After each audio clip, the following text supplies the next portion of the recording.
यानी कि पाकिस्तान का ऐसा कहना है कि यूएस और ईरान का जो वार है अगले 24 घंटा के अंदर अंदर हमेशा हमेशा के लिए खत्म हो जाएगा। तो जी हाँ, अब तक तो यही खबर है कि ये जो यूएस और ईरान का वार है ये रुकने वाला है। अगले 24 घंटे के अंदर अंदर ये जो वार है पूरी तरीके से रुक जाएगा। ये अब तक का खबर है।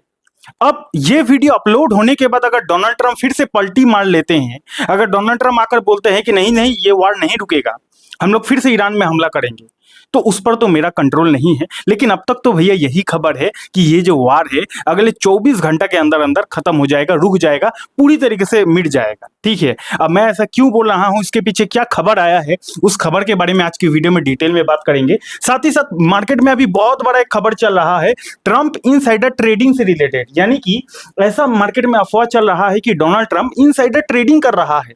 यानी कि पहले ही मार्केट में अपना पोजीशन ले रहे हैं डोनाल्ड ट्रंप और कोई अनाप शनाप ट्वीट कर देते हैं जिसकी वजह से मार्केट गिर जाता है और डोनाल्ड ट्रंप प्रॉफिट कमा लेते हैं। क्लियर डिस्क्लेमर, ऐसा मेरा कहना नहीं है, ऐसा अलग अलग रिपोर्ट आया है उसके थ्रू से ये खबर आया है। तो कौन सा वो खबर है उसके बारे में जानने की कोशिश करेंगे। आईपीओ से रिलेटेड बात करेंगे इस वीडियो में, सीपीआई का डेटा आया है इसके बारे में बात करेंगे, एमपी का डेटा आया है इसके बारे में बात करेंगे। साथ ही साथ संडे का वीडियो है तो आप सभी लोगों का काफी सारा कमेंट्स आया है, उन कमेंट्स का भी रिप्लाई देने की कोशिश करूंगा। तो आज की इस एक ही वीडियो में शेयर बाजार से रिलेटेड पूरा न्यूज, पूरा जानकारी इस एक ही वीडियो में आपको पता चल जाएगा। तो चलिए करते हैं वीडियो की शुरुआत। तो सबसे पहले ग्लोबल मार्केट से शुरू करते हैं। तो आज के डेट में अगर आप ग्लोबल मार्केट पे नजर डालोगे भाई साहब, पूरा ग्लोबल मार्केट में आपको जबरदस्त तेजी देखने को मिलेगा।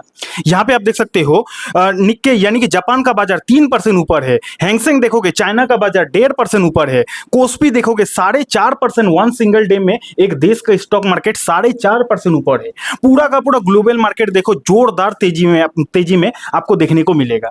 अब इसके पीछे का रीजन क्या है? रीजन भैया एक ही है, पूरा दुनिया को यह लग रहा है कि वार जो है वो रुकने वाला है, अगले 24 घंटा के अंदर अंदर वार जो है वो रुकने वाला है। तो अब आप बोलोगे सर ये खबर कहां से मिला?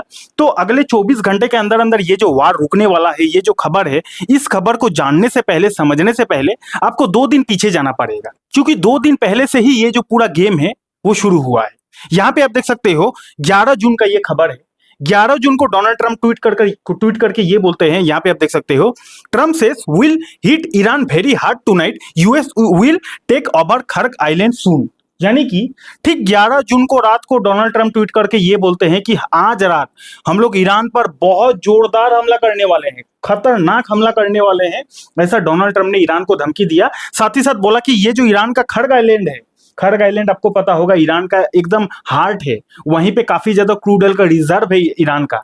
तो डोनाल्ड ट्रंप ने कहा है कि आज रात हम लोग ईरान पर जोरदार हमला भी करेंगे और खर्क आइलैंड में हम लोग कब्जा कर लेंगे। ये 11 जून का खबर है। अब जैसे ही डोनाल्ड ट्रंप का इतना बड़ा धमकी ईरान को जाता है तो ईरान भी भैया चूड़ी नहीं पहना है, ईरान भी किसी से डरता नहीं है। ईरान ने साबित भी कर दिया है इतिहास में कि भैया हम लोग किसी से डरते नहीं है। ये धमकी जैसे ही डोनाल्ड ट्रंप देते हैं, ईरान का जवाब क्या आता है? ईरानियन ऑफिशियल्स वांट्स of endless quagmire after Trump threatens further strikes. यानी कि ईरान की तरफ से भी जवाब आता है कि भैया आप हमें मारोगे तो हम लोग भी मरते दम तक आपसे लड़ेंगे, हम लोग भी आपकी नानी को याद दिला देंगे, ऐसा ईरान की तरफ से जवाब जाता है डोनाल्ड ट्रंप को। तो ये कहानी था 11 जून को। अब 11 जून को हर किसी को ये लगने लगा कि भैया जोरदार हमला होने वाला है, मार्केट फटक से गिर जाता है, पूरा दुनिया का मार्केट गिर जाता है। अब 11 जून आते आते डोनाल्ड ट्रंप चाचा भैया वही एक्सपर्ट है यू टर्न मारने में। डोनाल्ड ट्रंप का ट्वीट आता है, ट्रंप कैंसल्स प्लान स्ट्राइक। यानी कि डोनाल्ड ट्रंप कैंसिल कर देते हैं, बोलते हैं नहीं जी हम लोग जो ईरान को खत्म करने वाले थे ना आज रात को, नहीं करेंगे, कैंसिल कर दिया वार। ठीक है, यहां तक कहानी समझ गए ना। अब उसके बाद ये भी कहानी आ जाता है, यहां पे आप देख सकते हो डोनाल्ड ट्रंप ये भी ट्वीट करके ये बोलते हैं, Trump says we ended the war with Iran today. यानी कि आज की आज ही 12 जून का खबर है, 12 जून को डोनाल्ड ट्रंप कहते हैं कि हम लोग आज ही का दिन ईरान के साथ ये जो वार है एकदम पूरी तरीके से खत्म कर देंगे।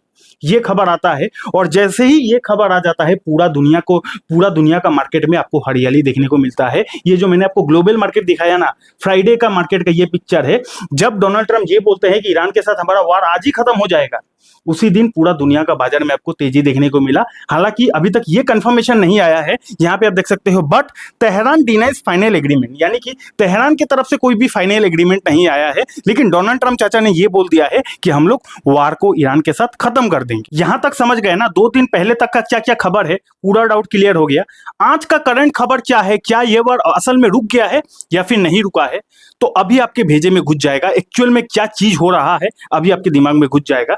तो यहां पे आप देख सकते हो, अभी का 11 मिनट पहले का ये खबर है, US Israel Iran war news live updates in next 24 hour electronic signing Pakistan PM, यानी कि पाकिस्तान का जो पीएम है उनका ऐसा मानना है, उन्होंने कहा है कि अगले 24 घंटा के अंदर अंदर ये जो वार है ये रुक जाएगा। अलग अलग आर्टिकल को आप पढ़ सकते हो। लेटेस्ट अपडेट, मीडिएटर पाकिस्तान से US Iran US peace deal likely to end, यानी कि पाकिस्तान का ऐसा कहना है कि यूएस और ईरान का जो वार है अगले 24 घंटा के अंदर अंदर हमेशा हमेशा के लिए खत्म हो जाएगा, ऐसा पाकिस्तान का कहना है।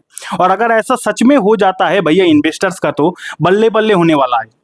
अब अगर आप पर्सनली मेरे से पूछोगे भैया, मैं तो फिर से बोलूंगा कि डोनाल्ड ट्रंप का पलटी आने वाला है, डोनाल्ड ट्रंप का यू टर्न आ सकता है।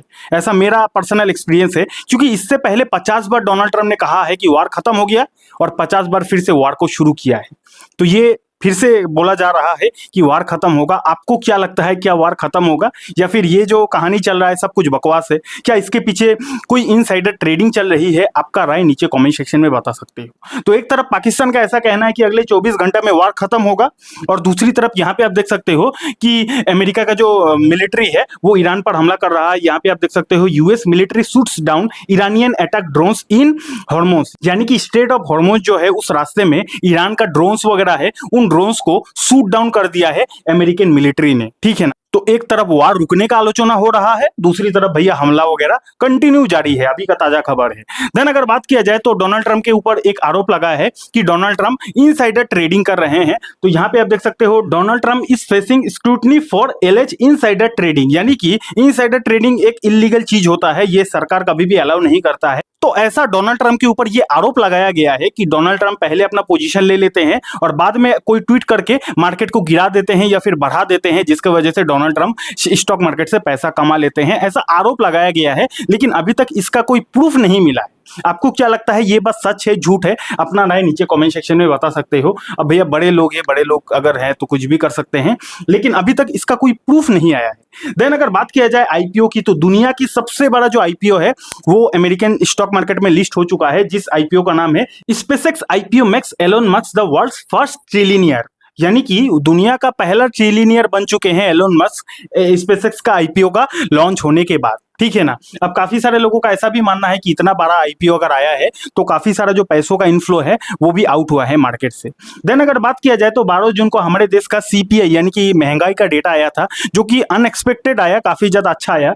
यहाँ पे आप देख सकते हो, अनुमान लगाया गया था 4% का आएगा, लेकिन एक्चुअल में आया 3.93% का। तो इतने बुरे से बुरे हालात में भी, इतना ज्यादा पेट्रोल डीजल का भाव बढ़ने के बावजूद भी भारत देश में महंगाई का डेटा इतना ज्यादा अच्छा आया, ये अनएक्सपेक्टेड था। हाँ, ये बात भी सच है कि ये जो डेटा है आने वाले कुछ महीनों के लिए उतना अच्छा नहीं आएगा, क्योंकि रिसेंटली पेट्रोल एंड डीजल का प्राइस हद से ज्यादा बढ़ चुका है। तो आने वाले समय का डेटा अच्छा नहीं आएगा, लेकिन रिसेंटली ये जो 12 जून का डेटा आया काफी बेहतरीन डेटा आया। देन अगर बात किया जाए एसआईपी का इनफ्लो का डेटा आया है, एमपी की तरफ से ये पब्लिश किया गया है। तो यहाँ पे आप देख सकते हो, मई महीना में टोटल एसआईपी में पैसा कितना आया है, 30,000 करोड़ रुपया आया है।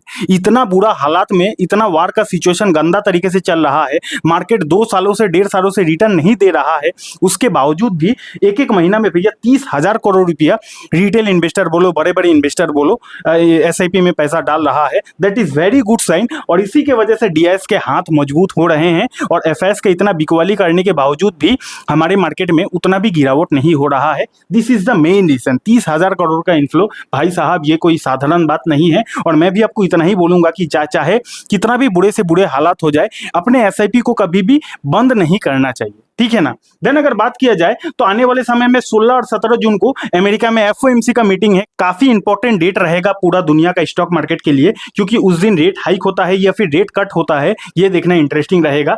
उसके बाद क्रूड ऑयल की बात किया जाए तो काफी अच्छा खबर ये है कि क्रूड ऑयल में भारी गिरावट देखने को मिला। जब से डोनाल्ड ट्रंप ने ये ट्वीट किया है कि ये जो वार है आज का दिन ही खत्म हो जाएगा, तब से क्रूड ऑयल में हमें जोरदार गिरावट देखने को मिला। डॉलर टू आईएनआर की बात किया जाए तो एक तरफ अगर वार रुकने का खबर चलेगा, तो दूसरी तरफ तरफ ये भी जो है डॉलर का जो मूल्य भी है वो भी गिरेगा इंडियन रुपीस के हिसाब से। तो इधर से भी कहीं ना कहीं पॉजिटिव खबर है। गोल्ड की बात किया जाए तो गोल्ड में कुछ दिनों से हमें जोरदार गिरावट देखने को मिल रहा है। तो कहीं ना कहीं गोल्ड में जो लोग टॉप लेवल पे इन्वेस्टमेंट किया है वो लोगों का पैसा बुरी तरीके से फंस चुका है शॉर्ट टर्म के लिए। देखो, गोल्ड हमेशा लॉन्ग टर्म के लिए आपको अपनाना चाहिए, शॉर्ट टर्म ट्रेडिंग के लिए गोल्ड को कभी भी कंसीडर नहीं करना चाहिए। बाकी ये वीडियो एजुकेशनल पर्पस के लिए बनाया गया है। देन अगर एफएसडीएस की डेटा की बात किया जाए तो एफएस का तो वही जो बिकवाली है कंटिन्यू जारी है, उसमें कोई भी चेंजेस नहीं है। तो कुल मिलाकर वीडियो की कंक्लूजन की अगर बात किया जाए तो अगला 24 घंटा देखना इंटरेस्टिंग रहेगा कि अगला 24 घंटा में क्या होता है, क्योंकि जैसा कि आपको पता है कि पाकिस्तान ने ये कहा है कि अगले 24 घंटा के अंदर अंदर ये जो वार है पूरी तरीके से भैया डी एंड हो जाएगा। तो पाकिस्तान ने तो ऐसा कहा है, लेकिन ऐसा इतिहास में कई बार हमने देखा है कि ऐसा खबर बहुत बार आया और बहुत बार झूठ भी निकल गया। तो खैर छोड़िए, उस पर तो हमारा कोई कंट्रोल नहीं है। एज ए साधारण पब्लिक, एज ए हम लोग रिटेल इन्वेस्टर, हम लोग तो हमारे हाथ में तो कोई कंट्रोल नहीं है ना। तो हम लोग यही प्रे करेंगे कि ये जो वार है ये रुक जाए। बाकी हमारे हाथ में कोई कंट्रोल नहीं है, सब बड़े बड़े लोगों का खेल होता है। और अगर वाकई में वार सच में रुक जाता है तो भैया इन्वेस्टर्स के लिए एक बहुत ही अच्छा दिन काफी समय के बाद आ सकता है। यहां तक समझ गए। अब चलिए आप लोगों का कुछ कमेंट्स है, उन कमेंट का भी रिप्लाई दे देता हूं। सबसे पहला सवाल आया है संदीप जी की तरफ से, सर टॉप 5 इन्वेस्टमेंट पर वीडियो बनाइए। तो संदीप जी, मैं आपको शॉर्ट में बताना चाहूंगा, मेरा ऐसा मानना है कि मेरे लिए टॉप 5 इन्वेस्टमेंट में से टॉप 1 है लैंड, यानी कि जमीन खरीदना सबसे बढ़िया इन्वेस्टमेंट मेरे हिसाब से है। देन अगर बात किया जाए इन्वेस्टमेंट की तो stock market is the best option for beginners and retail investors. Then अगर थर्ड में बात किया जाए तो गोल्ड भी एक बहुत अच्छा इन्वेस्टमेंट का साधन है। देन अगर फोर्थ में बात किया जाए तो बॉन्ड इन्वेस्टिंग भी काफी अच्छा है, क्योंकि बॉन्ड में कई बार हमें एफडी से ज्यादा रिटर्न मिल जाता है। एंड फिफ्थ में अगर इन्वेस्टमेंट की बात किया जाए तो एफडी ही बोलूंगा, क्योंकि अगर आप लैंड में इन्वेस्टमेंट करते हो, स्टॉक मार्केट में इन्वेस्टमेंट करते हो, गोल्ड में इन्वेस्टमेंट करते हो, तो थोड़ा सा अपना पैसा डाइवर्सिफाई करने के लिए बॉन्ड एंड एफडी को भी कंसीडर करना चाहिए। अगर सारा पैसा अगर आप इन तीनों जगह पे इन्वेस्टमेंट कर देते हो तो इन केस अगर आपको कभी पैसों की जरूरत पड़ी तो आप पैसा कहां से उठाओगे? फटक से तो आप लैंड को नहीं ना बेच सकते। अगर स्टॉक मार्केट में आपका पोर्टफोलियो डाउन है तो लॉस में नहीं ना बेच सकते। और गोल्ड में भी वोलेटिलिटी देखा जाता है। तो ये पांचों का कॉम्बिनेशन के हिसाब से अगर आप इन्वेस्टमेंट करते हो तो लॉन्ग जर्नी के लिए काफी बेहतरीन माना जाता है। और अगर आपको इस टॉपिक पर डिटेल वीडियो चाहिए, आप सभी को डिटेल वीडियो चाहिए, तो कमेंट कर दीजिएगा फाइनेंस।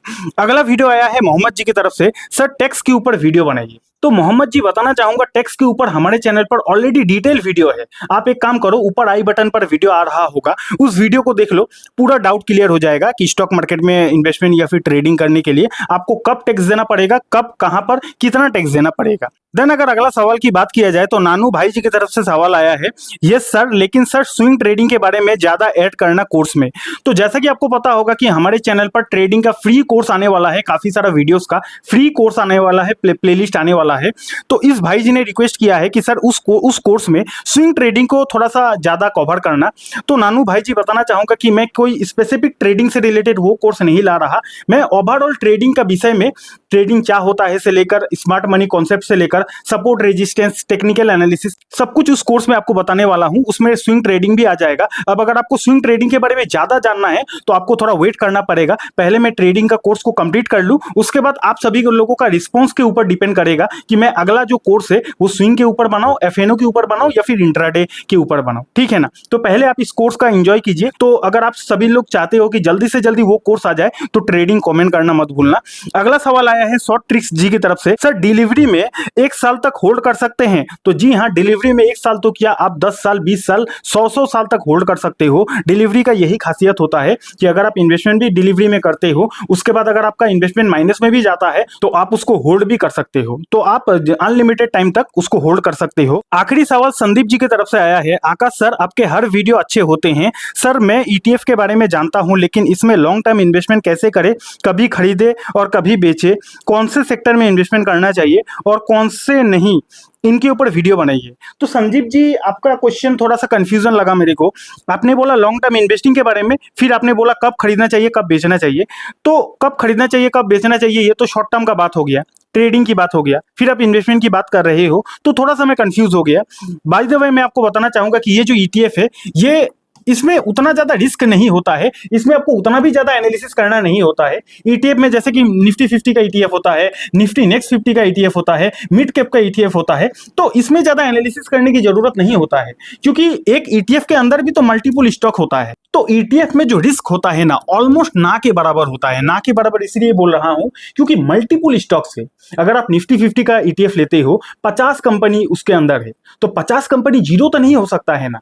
तो ईटीएफ में आप ये ट्राई करना, टाइमिंग बेस्ड है। अगर आपको डिस्काउंट में मिल रहा है ईटीएफ, अगर आपको सस्ते में मिल रहा है ईटीएफ, तो वहां पे आप ज्यादा क्वांटिटी खरीदते हो, थोड़ा सा ऊपर जाता है, ट्रेडिंग करते हो, अगर बेच देते हो, तो भैया काफी कम रिस्क लेकर भी आप स्टॉक मार्केट से बेनिफिट उठा सकते हो। और अगर आपको लॉन्ग टर्म इन्वेस्टिंग करना है, फिर भी आप ईटीएफ को हमेशा कोशिश करना गिरावट में खरीदो, डाउन में खरीदो, जब मार्केट का माहौल खराब चल रहा है। किसी भी ईटीएफ को आपको तभी खरीदना चाहिए जब डाउन हो, जब आपको डिस्काउंट में मिल रहा है। इतना बात ध्यान रखना। और अगर आपको सेक्टोरल इन्वेस्टमेंट करना है, तो सेक्टोरल इन्वेस्टमेंट में भी ईटीएफ एक बहुत अच्छा साधन होता है इन्वेस्टमेंट करने का। बाकी ये वीडियो प्योरली एजुकेशनल पर्पस के लिए बनाया गया था। शेयर बाजार में इन्वेस्टिंग करना, ट्रेडिंग करना रिस्की होता है, आपका पैसा डूबने का डर होता है। इन्वेस्टिंग ट्रेडिंग करें, अपने रिस्क पर करें। ट्रेडिंग का कोर्स जल्दी चाहते हो, नीचे कमेंट कीजिए, ट्रेडिंग बहुत ही जल्द आने वाला है। पूरा प्रोसेस, पूरा मेहनत चल रहा है उस कोर्स पर। और अगर आपको आईपीओ के बारे में जानना है कि किसी भी आईपीओ में अप्लाई करने से पहले आखिर कौन सा चीजों को चेक करना पड़ता है, उसके लिए आप यहाँ पे क्लिक करके इस वीडियो को देख सकते हो। डीमेट अकाउंट नहीं है, डीमेट अकाउंट का लिंक आपको हमारे वीडियो के डिस्क्रिप्शन पर मिल जाएगा। बहुत बहुत धन्यवाद।